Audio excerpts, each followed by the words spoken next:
பக்கி கேமரா எப்படி இருக்குன்னு காமிக்கிறேன். எட்ஜ் பவுண்டரி கடச்சிரும். ஸ்ரீராம் 4. இது இன்னும் ஸ்ட்ரைட்டர். கௌஷிக் காந்தி அவுட் கொடுத்தாச்சு.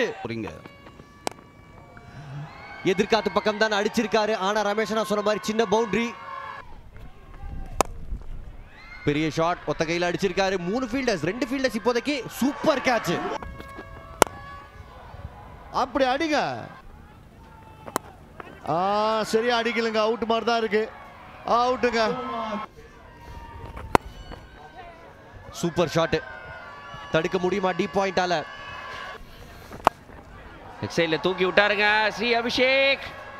எஸ், அடிக்க மாட்டேங்கிறாரு நினைக்கிறேன்.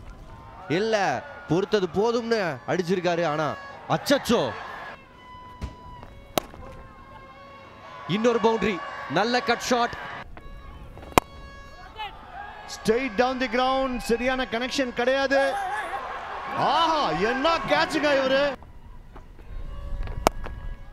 பட் கொஞ்சம் லைட்டா ஓவர் ரன் பண்ண மாதிரி. இது கேப்ல ஒரு பவுண்டரி. செம்ம ஷாட்டுங்க. ஆஹா, 6ங்க. ஆஹா, செம்மையான என்னங்க அந்த 6ல இருந்து எடுத்து வந்தாங்க இன்னைக்கு. அதனால தான் அந்த ஜம்ப் ரொம்ப ஒரு டால் ஃபிட் இருக்கு. இது இன்சைட் அவுட் ஷாட். 6.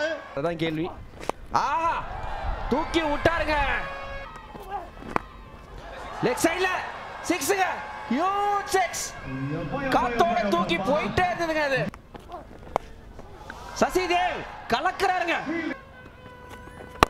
ஆஹா, சசிதேவ் எப்பா இவரு வண்டி வேற விக்கெட்ல. நான் தான் சொன்னேன் நேரம் காலம் கூடி வந்திருக்கு. ஆனா பந்து காத்துல போயிருக்கு. புடிச்சாங்க கேட்ச. ஸ்மார்ட்டா போடுறாரு. லெஃப்ட் சைடுல இதுக்கு தாங்க அம்சாங்க இம்பாக்ட் பிளேயர். அவுட். அவ்வளவுதான். 6 விக்கெட். டாட் திருப்பி விக்கெட். தூக்கி விட்டாரு முருகன் அஸ்வின். வாழ்க்கை எப்போதுமே உங்களுக்கு செகண்ட் சான்ஸ் கொடுக்கும். புடிச்சாரு இந்த வாட்டி Mathivanan. Outside edge. Off சைடுல அதே திசை தான். இன்னும் கொஞ்சம் வைடானா தூக்கி அடிச்சாருங்க சத்துர்வேத். எக்கச்சக்க ஹைட் டிஸ்டன்ஸ் இல்ல. லாங் ஆன் ஃபீல்டர் கீழே வராரு. கிளீனா புடிச்சிட்டாரு. அஜித் ராம் நினைக்கிறேன்.